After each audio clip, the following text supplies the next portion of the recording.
Welcome to Meet the Candidate. Today we're joined by James Knox, candidate for Queen Creek Unified School District School Board. Welcome, James. Thank you very much. Glad to be here. And it took us a little bit of maneuvering schedules to make this happen, so I'm appreciative that you've been so flexible. Well, we appreciate you coming in.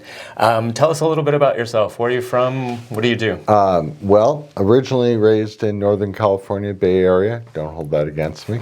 Always came to Arizona to visit my family here. Moved here as a young adult with sole custody of my daughter.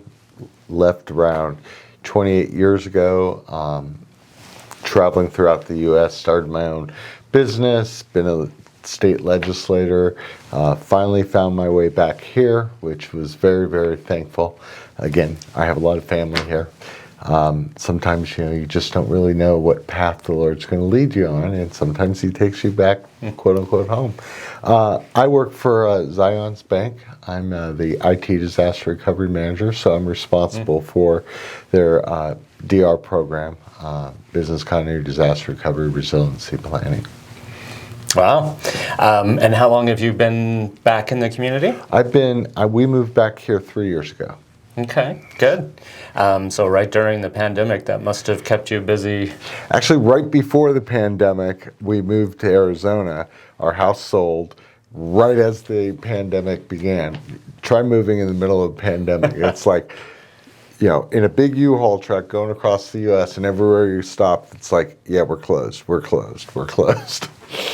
Wow. Yeah, I can imagine that was quite the challenge. Quite the challenge, yeah. So you've been in the community for 3 years, and why are you running for school board?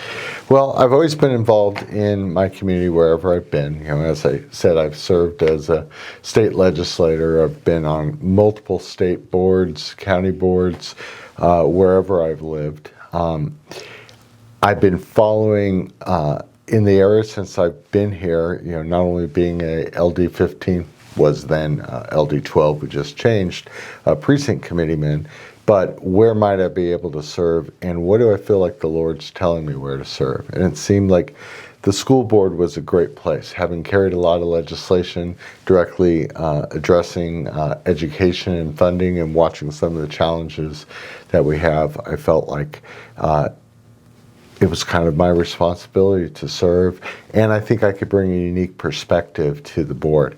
The position of the board is really to manage the superintendent and ensure that the public's will is being carried out.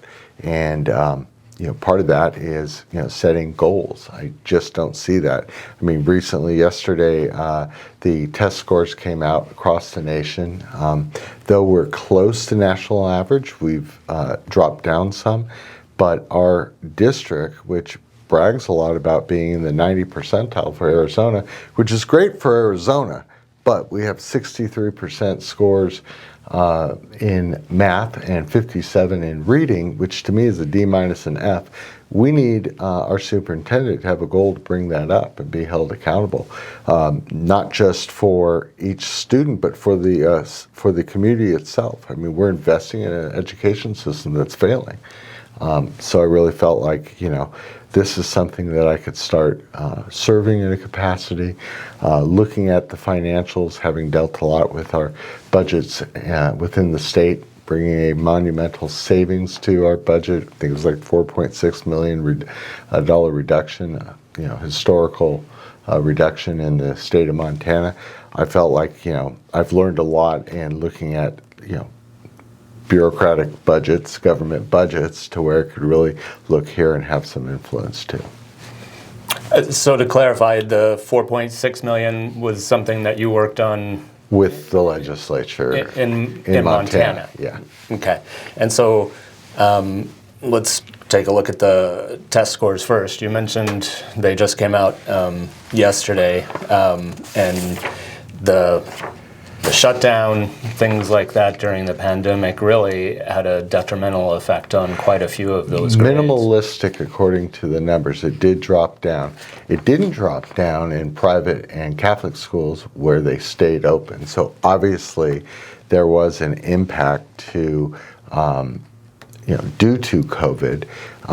It it wasn't impacted by a lot of homeschools, but they deliver in a different way, again, remaining open. It was dismally low prior to that. So even though it dropped down 2-3 points, depending upon the score and where you were in the state, we still had poor performance. And that's really cheating our kids, cheating the community on what a quality education is.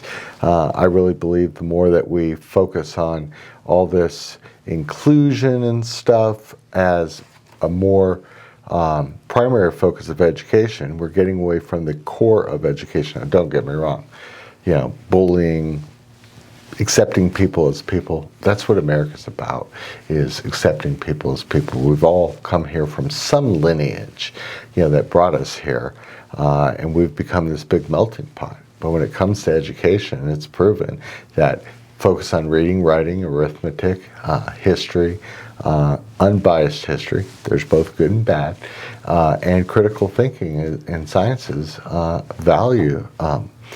a value to the education system. It's the core of the education system we've gotten away, and I think that's represented by our poor scores. And so looking at those scores, if it's not necessarily the shutdowns, then is there something specific that you think is causing that? Yeah, we're focusing on an education that's the wrong things. We don't have set curriculum.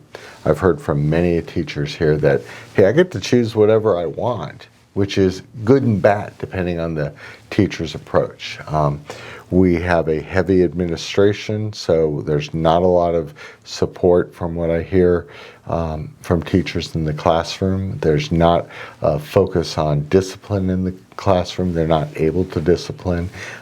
We don't flunk students. Of course, no one wants to see a student flunk, but if you're failing, you're failing. And we need to accept the responsibilities of that and strive for students to do better. Set expectations. If you're always taught that, or you feel that, hey, it doesn't matter what I do, I'm going to graduate. Well, why would you necessarily, try to do better unless you had some force that was pushing you?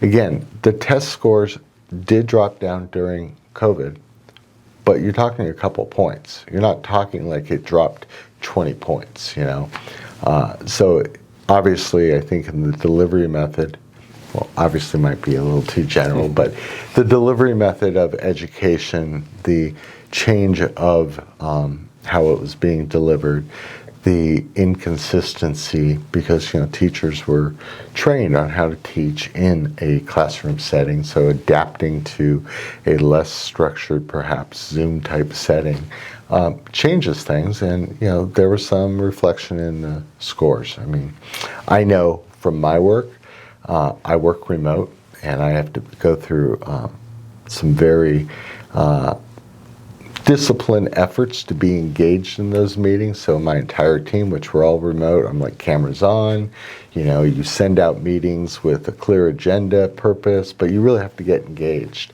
Same thing in the education system. In this case, that Zoom environment, that virtual environment, it's a lot easier to be disengaged, or maybe, multitasking, where in a classroom you're not going to be able to I think you're not going to be able to pull out your phone and start texting your friends and stuff. So it's a very different setting than what children were used to pre-pandemic.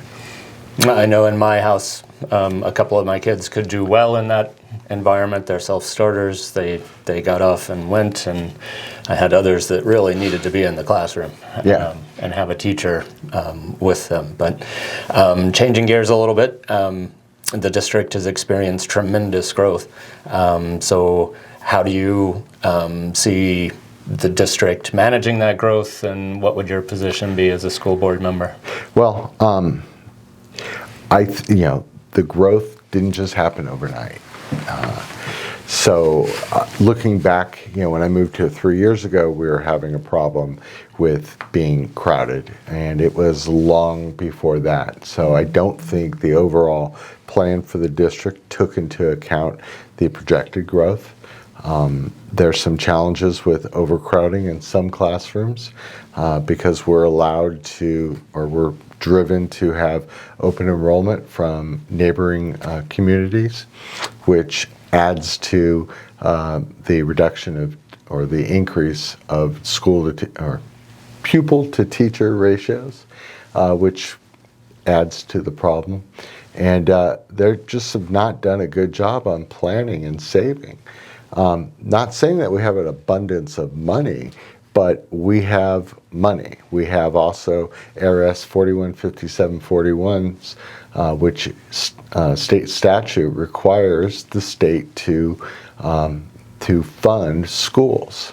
Is it going to fund a Taj Mahal? No, but it does fund it.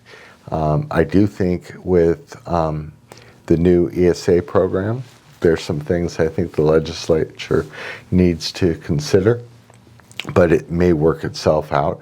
When you allow kids to go to any district, which potentially forces overcrowding, I do think a district should be able to put a reasonable cap based upon student to teacher ratio so they can maintain that quality of education.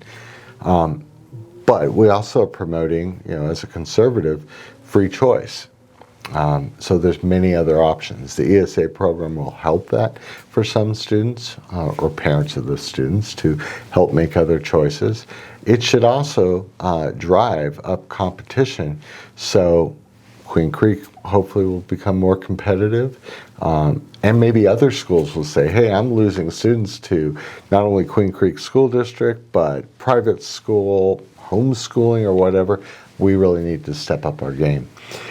We have a unique situation here in Queen Creek that's not the same even in Mesa, in our Mesa portion of the district. All of your developers contribute, donate land, so we don't have to pay for land for new schools. There is a tax essentially put on each new home being built here, which goes towards the development of new schools. So we have a lot of funds between that and, well, a lot. We have more funding sources than some communities.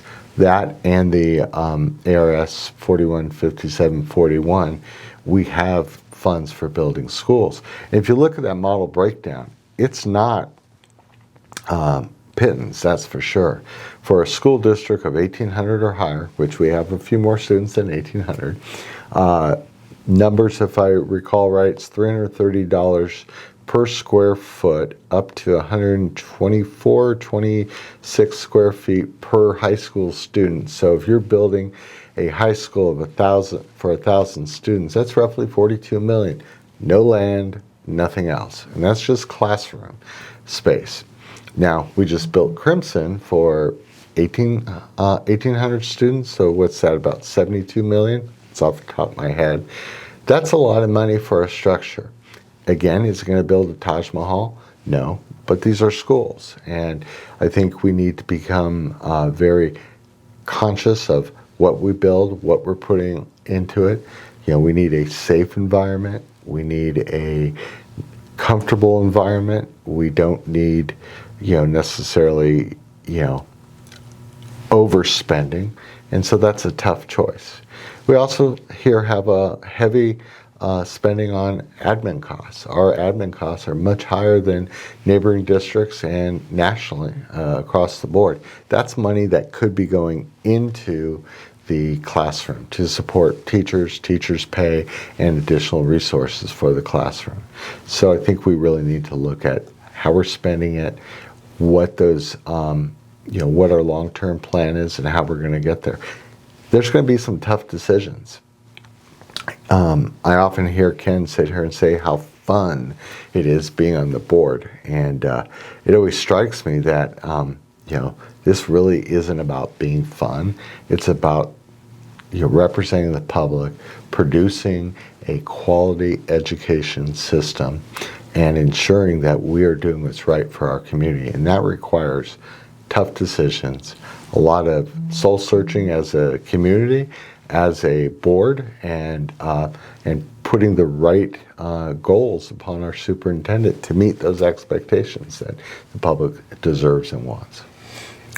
So you mentioned state funding, but it has to go through the school facilities board. There's a process, and the process tends not to pay you if you've received money in the recent past. As you look through the formula, it in fact penalizes you if you just built schools, as they try and spread the money out because they don't fully fund the school facilities board. So with that, do you supplement with bonds, or do you wait? What do you do to get those schools built? I think too often it's easy for public servants to sit here, well, we'll just go and, put more money, request more money via bonds. And that's what I mean more about we have some hard decisions to make. The last election cycle, there was a bond request. I know that there's been multiple others in the history here. And I think the public keeps saying, no more, no more, no more. And again, that's a tough call. So we need to kind of look at what we're building, how we're building, and maybe it's not necessarily more schools, but expanding upon those schools, better utilization of space. I mean, we have some tough decisions. So in general, I'm not for a bond, especially right now. We're approaching a recession, if we're not already in a recession, to go to the public and request more taxes. And we're not the only group that's asking for it. I mean, you got firefighters and several others. It's a tough call. So I do think we need to speak to our legislators and ensure that there's some consideration of changes to the facility board's funding, since it is state statute. And yes, we are a growing community. We're going to keep growing. That's not going away. We shouldn't be penalized because the growth is here. By that, by having built schools that, we're not going to build more. They need to have a solution. Does that mean that we build bigger schools? That's another thing I was kind of surprised here. I went to a high school of 3,600 students, just a little bit bigger than anything we have here in Queen Creek. And we had a principal, we had a vice principal, we had several counselors. It was a pretty large school, I think by anyone's standards. But we didn't have all the overhead of, like here, multiple VPs, multiple other administrative support. Now I understand times have changed, but if we're focused on quality classrooms and building, does all this extra administrative cost take away from those classroom resources? We also might have to do some hard choices like portables or temporary solutions as we build out. With ESA occurring, no one really knows how that's going to impact the public education system. If you ask a lot of board members, it's going to take all of our money, and SOS, it's going to take all the money from education. I don't see it that way. I think it puts competition there, but it could impact that there could be less student drive or enrollment in schools over a year or so, which may ultimately help with some of the overcrowding that some of the classrooms here are experiencing. We just don't know yet. Where would they go to? Private, homeschool. What that funding model does allows you to take a portion of what the state funding goes towards and apply it to qualified expenses. So it could help some parents make decisions if you're looking at a private school and say, well, how do I do that? Well, it wouldn't really cover, I think, most high school expenses at that level, but many of your, elementary and junior high probably would cover a good portion of that. Very good. Anything that we haven't covered that you wanted to touch on? I'm a homeschool parent. I've homeschooled since I was in the legislature due to my 7 bills that addressed that directly would have impacted education. I was told by the teachers union, if you ever put your kids in public school, they'll be dunces. Well, then when I left Montana, we had already started homeschooling then because I was up in the capital and I wanted my family around. And to me, the family unit's very important. When I left Montana, I went to Texas. We were there about 2 days before the local lobbyists came to our door and said the same thing. And this is kind of followed, though it tapered off. We went to Ohio. Haven't heard from anyone since I've been here. But we have always supported, with our tax dollars, the public education system. We've made the tough choice, and I've been blessed to be able to make this choice to homeschool. Is it the perfect solution? Not for everyone, but it certainly allows, between that and my experience as a legislator, understanding the financial challenges, it puts me, I think, in a unique situation where annually we always have to look at our curriculum. We've had to adjust how we teach our children, for each student has a slightly different learning delivery method. We've had to be overly dedicated to ensure that they're involved in social events, so they're not just, sitting in their bedrooms on computers all day long, so to speak. And so I think coming to the board, I have a little unique perspective of what it really takes. Now, do I deal with 30 kids every single day? Oh, no. That's a real talent for our teachers, and I respect that. What I'm hearing a lot on the doors from all the teachers, several that have left, is they're not leaving because they don't want to teach. They're leaving because they're not feeling the support from the district. They're leaving because if they say something or speak out against the superintendent, they feel that they've been lashed out at. They're leaving because they're not having supportive discipline in the classroom, that they're being told it's better to pass students than have accountability. And, I really think we need to put the power of education back in the teachers' hands. Let them do what they do, and get the bureaucracy out of the classroom. And I think that shows by our, diminished scores over multiple years. This didn't just happen since COVID. It's happened nationally across the board for many years.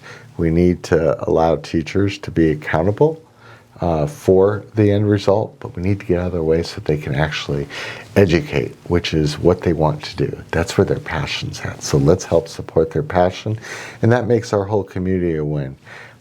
Like I said, I homeschool my kids. I've taken personal responsibility for their education and the results of that, but I do feel as a taxpayer, as a member of the community, we all have a responsibility to ensure that our tax dollars are used in as best manner possible, and we're responsible to ensure that our kids are well educated, because if they're not, we're going to end up having to pay for it in other ways. James, where do people find more information about you? www.votejamesknox.com, on Facebook,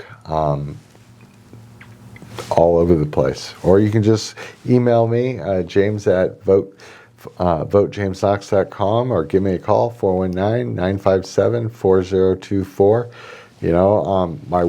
My signs are all over the community.